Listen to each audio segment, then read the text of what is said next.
Vai.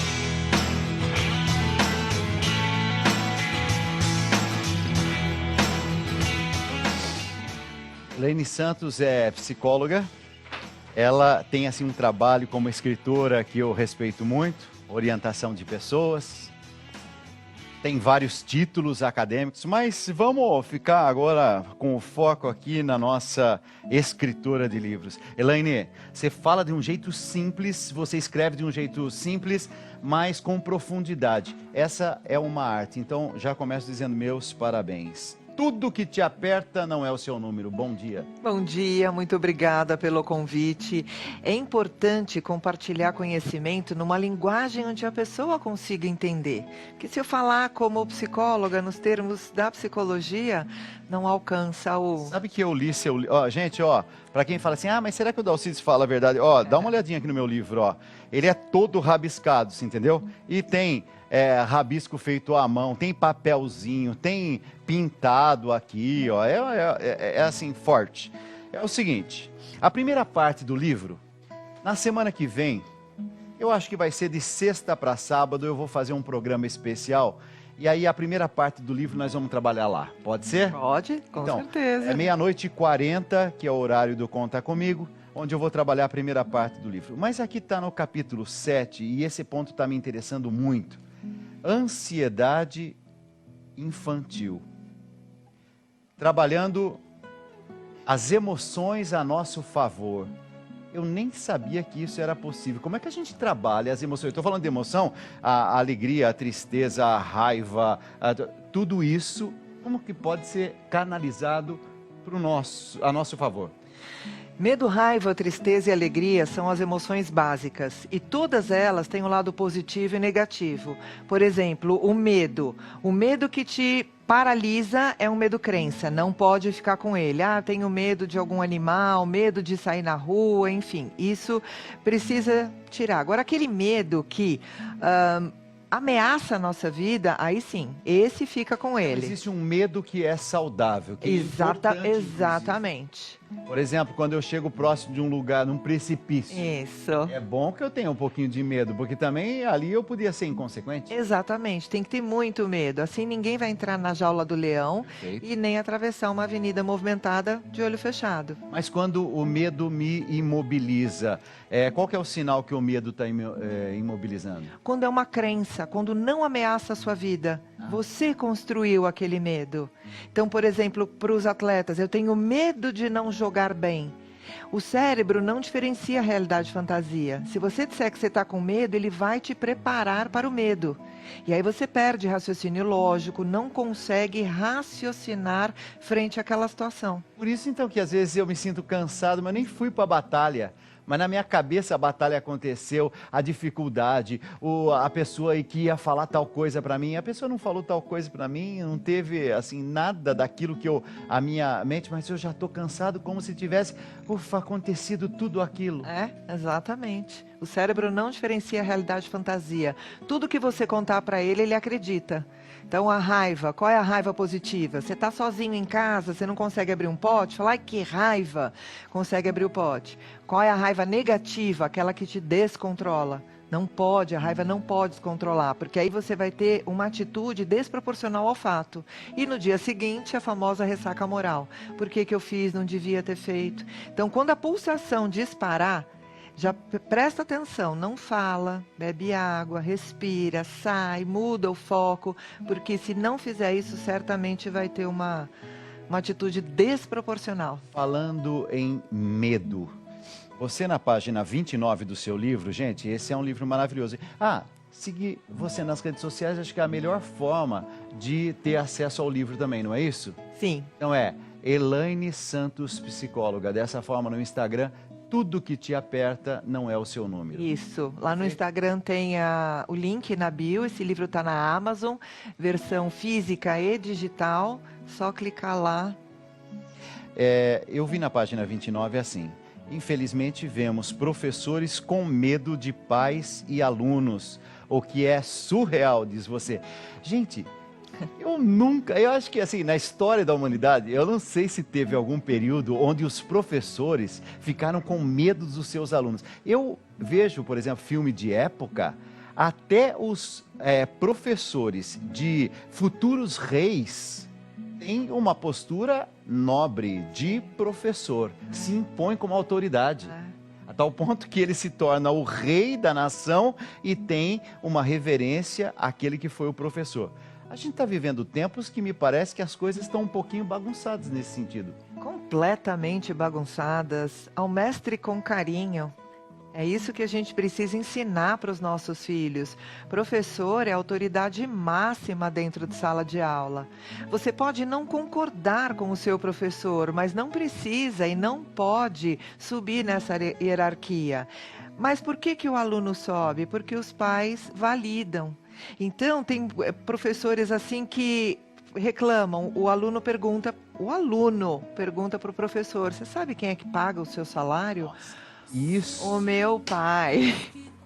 Pelo amor de Deus. E isso existe, viu? Muito. Dei aula durante 30 anos. Eu nunca ouvi um aluno se dirigir dessa forma para comigo.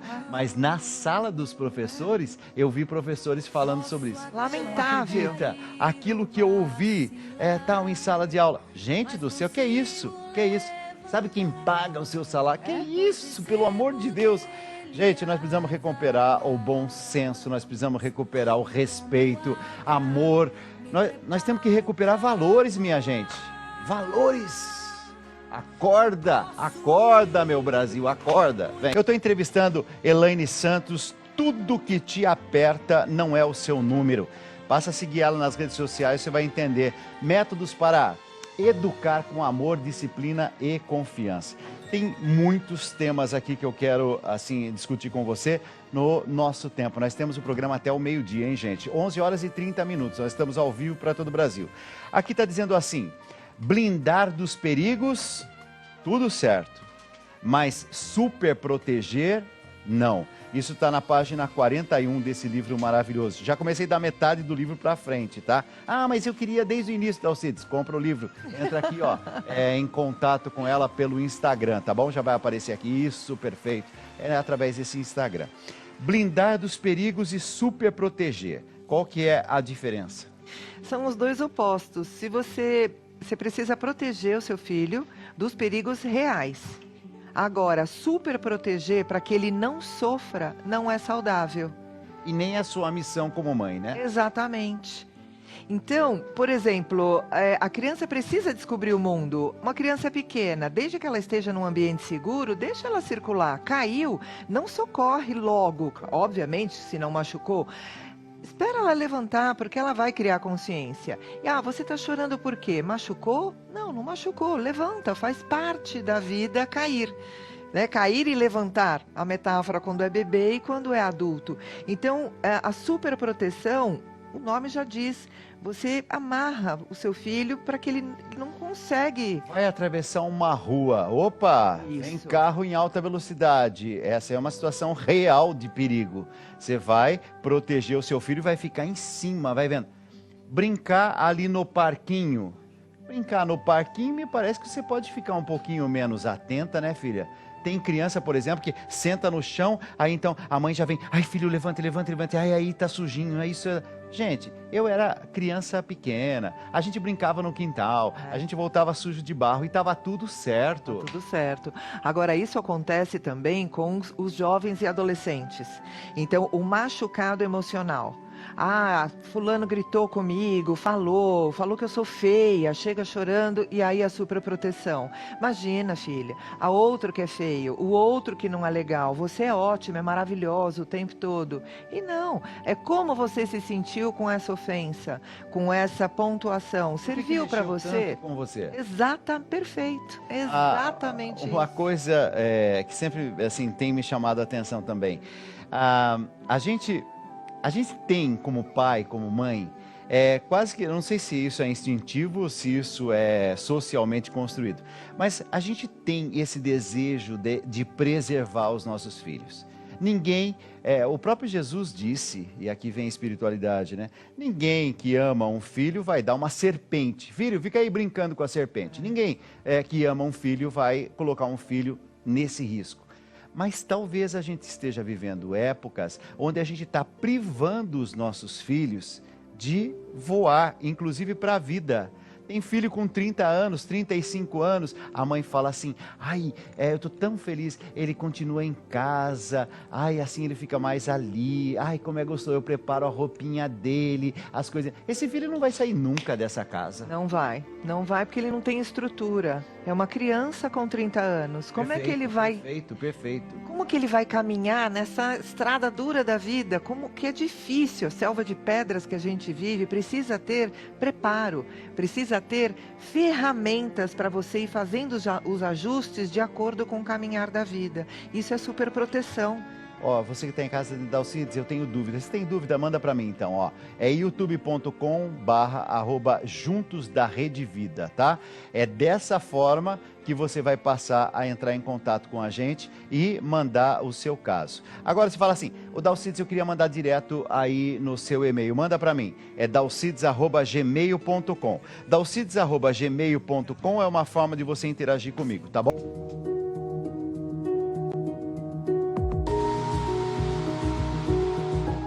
Tenho tentado educar meu enteado, mas ele não me reconhece como uma figura de autoridade. Ele não aceita as minhas regras, e isso tem me deixado muito chateada. Meu marido tenta intervir, mas isso acaba causando ainda mais conflitos entre nós dois. Não sei como ganhar o respeito e a confiança do meu enteado sem parecer que estou forçando a relação. Preciso de um conselho, amigo. Karen.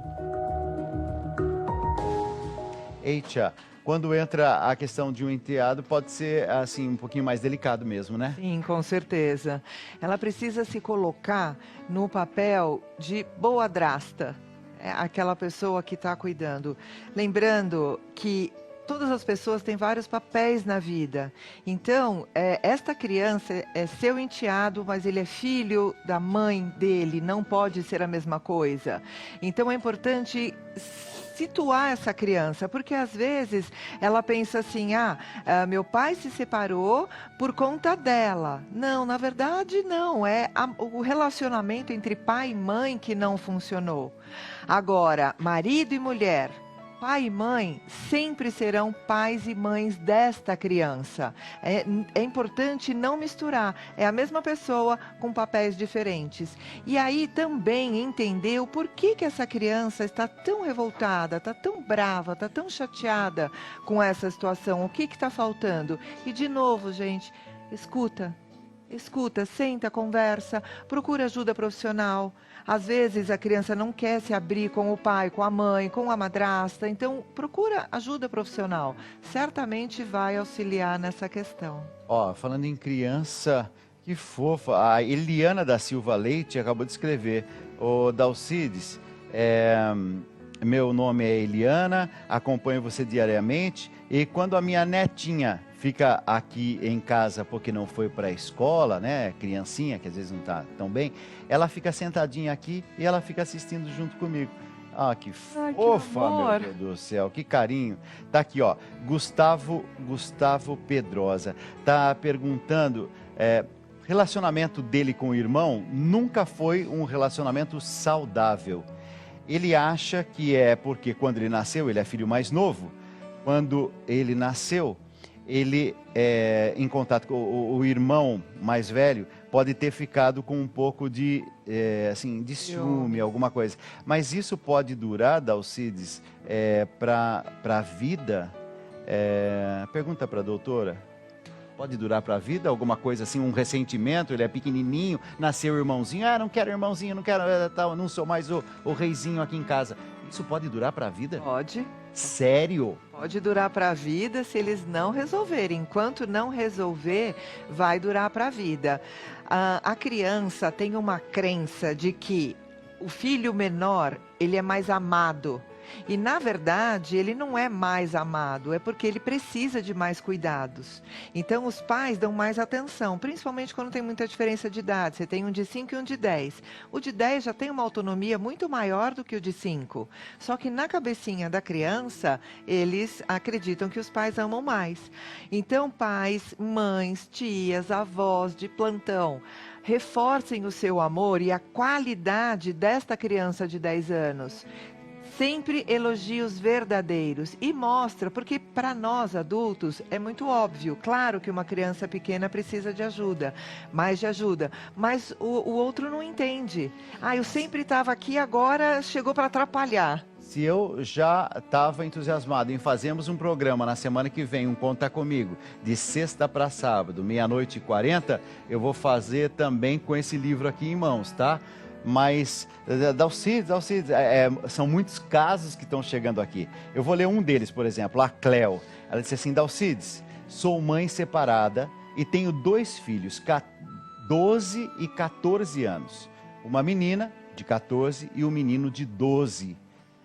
Meu filho de 12 fica no celular muito e eu falo com ele, mas ele não obedece. Ontem mesmo peguei o celular dele, falei que tem horas para usar, mas está difícil, Dalcides. Eu estou com outra pessoa, ele também faz pirraça e já não sei mais o que fazer. Vamos ajudar a Cleo? Vamos ajudar a Cleo. E aí, Cleo? Cleo, primeiro de tudo, 12 anos não pode ter rede social, não sei se é o caso, e sim, é limitado. Aí os famosos combinados, porque a vida é cheia de regras. Se você não cumprir o seu combinado, por exemplo, no seu trabalho, você vai ter uma punição. Então, combinados claros, olha só, não é para você usar o celular depois de tal horário. Ou, qual é a regra? É 1 hora que você vai ficar? É 1 hora. Não obedeceu? Tira o celular e avisa. Faz o combinado antes. Caso você não obedeça, você vai ficar sem o celular. E lembrando, 1 semana é o menor prazo que eu acho bacana. Muitos pais tiram 1 hora, 1 dia. Não. É 1 semana, se desobedecer, 15 dias, porque o celular não é saudável para a criança. Então, quanto menos ela ficar, melhor. Eles não sabem disso, então cabe aos pais colocar esse limite. Tira o celular. E não obedeceu, vai ficar sem. Fazer pirraça, não pode fazer pirraça. De novo a hierarquia. Talvez você se sinta culpada por alguma situação e a criança acaba percebendo. Ah, não é o pai dele que está aqui. É seu filho, está abaixo da hierarquia, você está provendo tudo para ele, segurança, alimentação, casa, estudo. A sua vida pessoal como mulher, ele não pode intervir. Nós vamos fazer o seguinte, são muitas perguntas que estão chegando.